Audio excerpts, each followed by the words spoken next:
سلام عليكم. النهاردة هنحكي عن نجمة من نجمات الزمن الجميل، سكر ودم شربات، بس نهايتها كانت مأساوية. صلى على النبي، كل ما النبي يصلي عليه. ويلا نبتدي الحكاية. نجمتنا النهاردة هي الفنانة القديرة الراحلة وداد حمدي.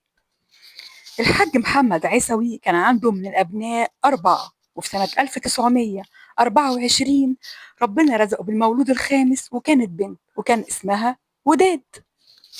الأسرة عاشت في البداية في كفر الشيخ، بعد كده انتقلت للمحلة الكبرى، لأن الوالد كان بيشتغل هناك في مصانع الغزل والنسيج اللي كانت مشهورة بيها المحلة الكبرى. وداد من وهي صغيرة قوي كانت محور اهتمام الجميع، القريب والغريب، عشان دمها كان خفيف قوي، وكانت بتقدر تلفت انتباه أي حد يكون موجود في القعدة. وداد كمان بالإضافة إن دمها خفيف بدأت تكبر وتكتشف في نفسها موهبة تانية، إن هي صوتها حلو. هي أقنعت نفسها بكده، وكمان كل اللي حواليها برضو أقنعوها بكده، وقالوا لها أنت صوتك جميل وممكن تحترفي الغنى. كمان كان عندها قدرة فائقة إنها تقلد المطربين والفنانين، وكل قعدة كانت بتتواجد فيها وداد كانوا بيطلبوا منها الأهل والأصدقاء إن هي تقلد لهم الفنانين، وكانت بتعمل كده ببراعة وبمنتهى السهولة. عشان كده صحابها كان دايما يقولوا لها انت لازم تنزلي على مصر، قصدهم القاهرة يعني. ليه؟ عشان تحترف الغنى هناك، لأن القاهرة وقتها كانت منارة للفن. بعد شوية نزلت وداد على القاهرة وعاشت عند عمتها في السيدة زينب، وبدأت تتعلق بالفرق اللي كانت بتيجي من وقت للتاني تقدم أغنيات وتواشيح وفقرات تمثيلية.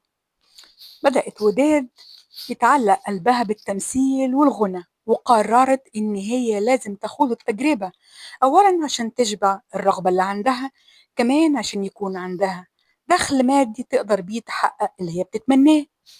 أول مشوار الفني لوداد كان بالغنى والتقليد، وواحدة واحدة بدأت تمثل أدوار صغيرة.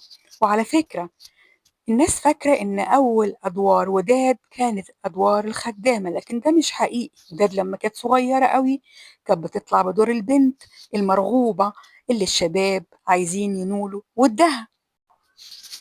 وداد اشتركت في عدة تجارب مسرحية، وهناك شافها المخرج الكبير نيازي مصطفى، اللي عرض عليها إن هي تمثل معاه في السينما لأنه اقتنع بموهبتها، وقال إن وشها وش مصري أصيل.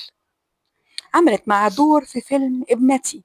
بعد شوية عملت دور في فيلم نور الدين والبحارة التلاتة، والفيلم ده كان وش السعد عليها، لأنها بعد منه انطلقت بسرعة الصاروخ، لدرجة إن اسمها كان لازم يكون موجود في أغلب الأفلام اللي بتتصور في الوقت ده.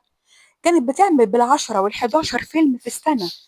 سنة 51 كانت سنة مليانة بالتجارب والأعمال الفنية، وأصبحت وداد حمدي نجمة من نجمات السينما والمسرح والتلفزيون.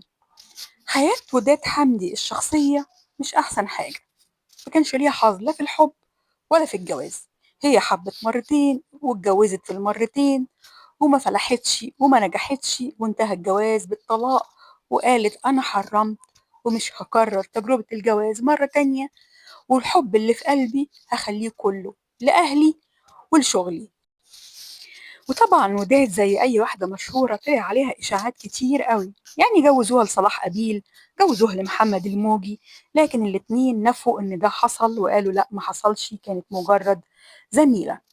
مش بس كده، دي كمان طلع عليها إشاعة إن أحمد أخو الفنان القدير الراحل فريد شوقي كان بيحبها وكان عايز يتجوزها، لكن الأسرة عنده رفضت وقالوا له عايز تتجوز وداد الخدامة ليه؟ لأن هي أخدت أدوار كتير قوي كانت بتطلع فيها بدور الخدامة، والناس كانت للأسف بتلخبط بين الحقيقة وبين التمثيل، لدرجة إن هم قالوا له عايز تتجوز وداد الخدامة.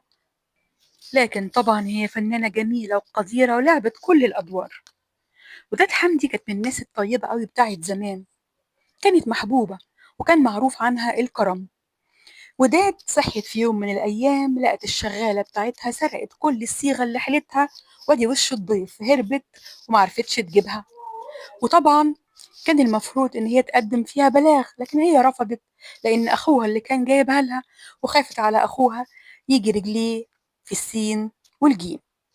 بعد كده اتعرضت وداد لأكبر كارثة في حياتها.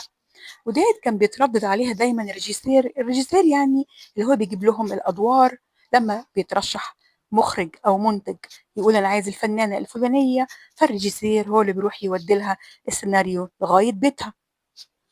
الريجيسير ده كان اسمه متى، وكان على علاقة طيبة بوداد حمدي وفنانين كتير. كان عارف إنها ست طيبة، وإن كل ما يتزنق يميل عليها، وإن هي ما بتكسرش بخاطره أبدا.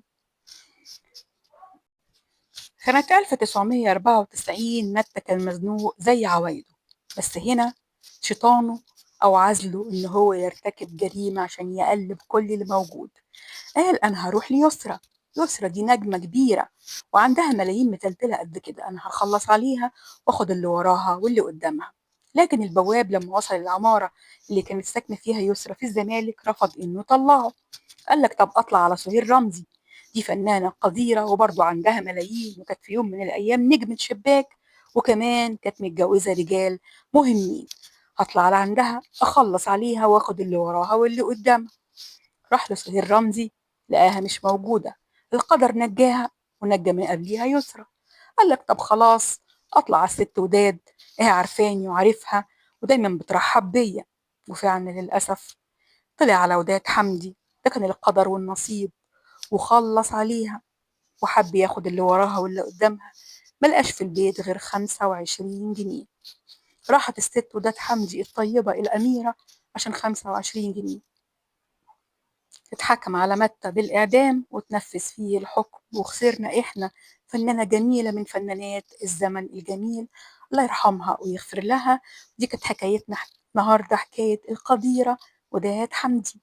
وأنا أختكم همسة ودي قناتي، ما تنسونيش باللايك والاشتراك في القناة. شكرا جزيلا.